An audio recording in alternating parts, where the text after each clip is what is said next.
o governador de Minas Gerais, o Romeu Zema, ele foi questionado pelo Superior Tribunal de Justiça sobre declarações relacionadas ao episódio. O Zema é acusado de calúnia por dizer que autoridades teriam obtido ganhos políticos após o vandalismo na capital federal.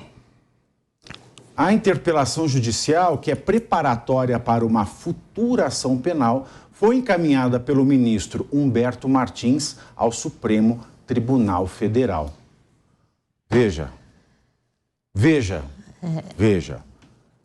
Caluniou quem? Tem calúnia incerta? Beneficiou alguns políticos. Ué, não vi nenhum nome aí. E todo mundo sabe que beneficiou. Todo mundo sabe. Você viu um desses políticos, o mais importante deles, com um sorriso de orelha a orelha para ir visitar os escombros de Brasília no dia seguinte. Beneficiou? Beneficiou. Mas ele não está imputando crime a ninguém. Será que o ministro não sabe qual é a tipificação de um crime, o que significa calúnia? E mais, a gente tem um presidente que está chamando até agora o ex-presidente de genocida, tendo o STF arquivado, né, os relatórios das investigações, ou seja, arquivou, que analisavam a possibilidade de um genocídio em decorrência da pandemia. E aí, Felipe? Não, assim, eu acho que a declaração do Zema foi muito infeliz, né?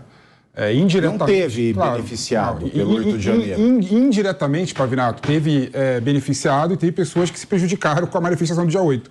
Agora, dá a entender que dia 8 de janeiro beneficiou uma classe, beneficiou uma parte dos políticos, isso é um absurdo, né? Porque parece que foi feito premeditado. Mas isso é calúnia?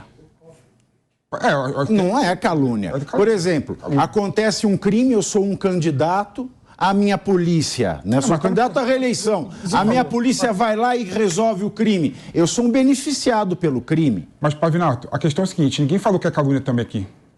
Não, o processo começou, mandou pro STF, mandou para Alexandre de Moraes a representação, né? A interpretação judicial que foi apresentada. Ou seja, o processo vai falar se foi crime ou não foi crime, né?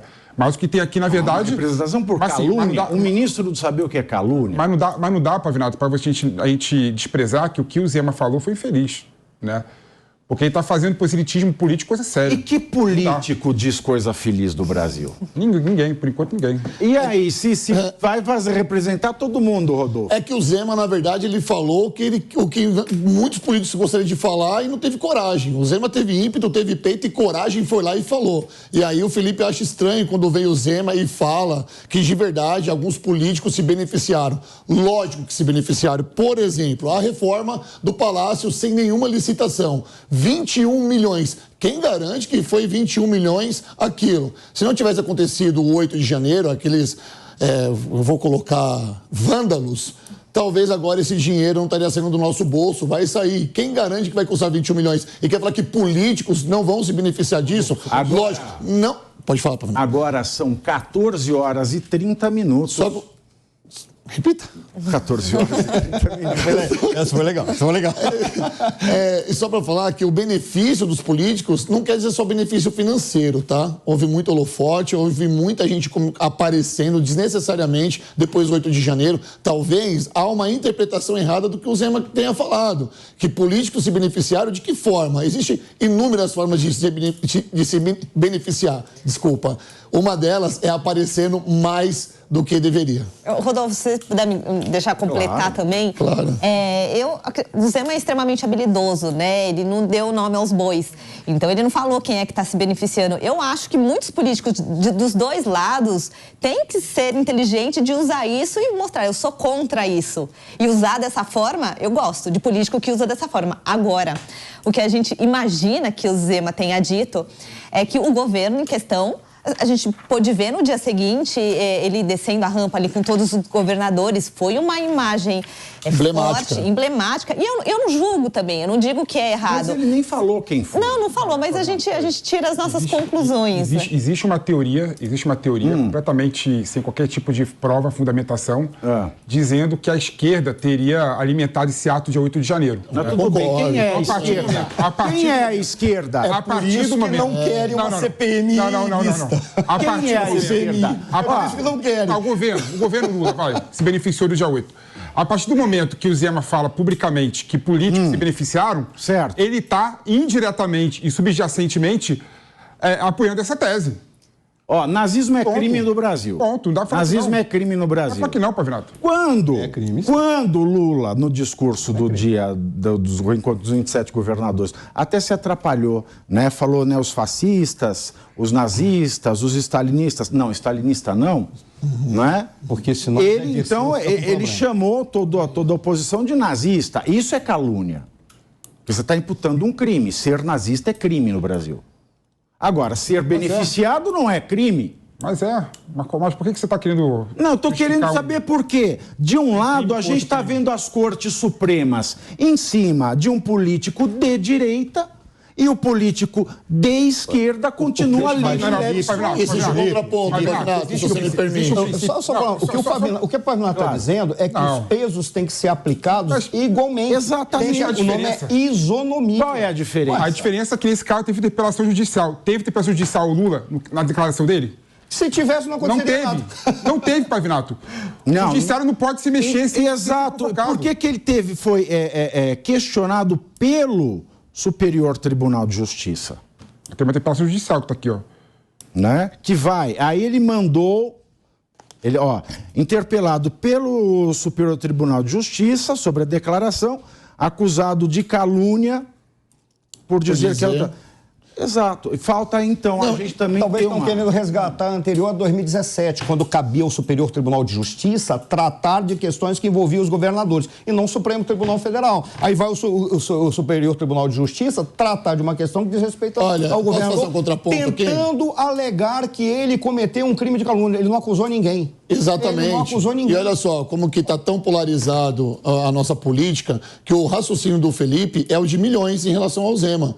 E o Zema pode ter colocado aqui até a própria direita junto com o PL, que também apareceu nesse cenário. A gente não sabe, de fato, o que o Zema quis dizer com isso. O fato que ele falou, ele teve coragem de falar. Então, se houve o benefício teve para todos os lados, porque numa tragédia, para muita gente, principalmente para político, é negócio. E essa tragédia do dia 8 se tornou um negócio para o campo político. A questão é que o Zema, pessoal, vai ser perseguido pelos próximos só para 4 corrigir anos. aqui, tá, a interpelação feita no STJ contra o Zema foi feita pelos deputados federais Reginaldo Lopes e Zeca Dirceu, do PT. Boa pergunta. Por que é que os deputados federais da direita, da direita não fazem uma coisa dessa? Aí que tá. Estão tuitando. Essa é a questão. Estão tuitando. Eu falei que o Twitter virou agora a nova delegacia. Antigamente você ia na delegacia fazer um boletim de ocorrência, fazer uma coisa. Agora não, agora você joga todas as coisas no Twitter e deixa rolar, entendeu? Olha, eu gosto do Zema, acho que ele é um dos grandes líderes que nós temos à direita, não tem a dimensão que poderia ter e não acredito que terá, posição meu. Mas eu acho que ele poderia ter se expressado de uma forma diferente. Porque o que ele falou, ele poderia ter dito da seguinte maneira: tem gente que ganhou com isso daí, tem gente que lucrou. Ele falou, tá bem falado. Tá sabonetando, Marcelo Souza, tá sabonetando aqui, tá sabonetando aqui, tá sabonetando. Não tô sabonetando, eu vou te dizer por qual razão. Porque quando ele fala e ele disse lucrou diretamente, ele está falando de determinados segmentos. Ele poderia ter sido mais neutro em relação a isso para falar tudo aquilo que nós estamos falando. É possível que tenha havido infiltrados, é possível que tenha havido omissão dolosa por parte do governo federal, é possível que tenha... Eu estou falando, é possível. Alguém pode me acusar de alguma coisa? Não. Estou colocando no condicional. Mas preenche para mim ganhos políticos. Então não é só financeiro, não está só dentro do financeiro, é uma... Tem uma diferença que ele coloca. É possível que tenha havido ganhos políticos. Quando ele pega e diz assim, ganharam politicamente. Se ele falar ganharam politicamente, alguém vai ter que chegar para ele e dizer assim, quem ganhou? Não existe outra declaração possível em relação a 8 de janeiro que não seja rechaçar o ato de forma direta e clara. Não entendi. Fala que tá errado o ato, que foi equivocado. Mas não porque foi golpe de Estado, porque foi terrorismo. Tudo bem. Foi vandalismo e burrice. Não tem que fazer proselitismo com relação a isso. Uma parte da política se beneficiou dos atos. Mas quem disse que ele está fazendo proselitismo? Mas a grande questão é, mesmo se estivesse fazendo, vamos imaginar que ele esteja fazendo. Vamos imaginar que ele esteja fazendo proselitismo. Fez. Todo mundo fez. Isso é fato. Agora, uma coisa que o Felipe levantou é verdade. Cadê as representações, as interpelações dos parlamentares de direita? Eu vou ter que começar a achar que eles gostam de ser chamados de nazista. A oposição é desorganizada, Pavinato. Que eles gostam de ser chamados de fascista. Que eles gostam de ser chamados de genocidas.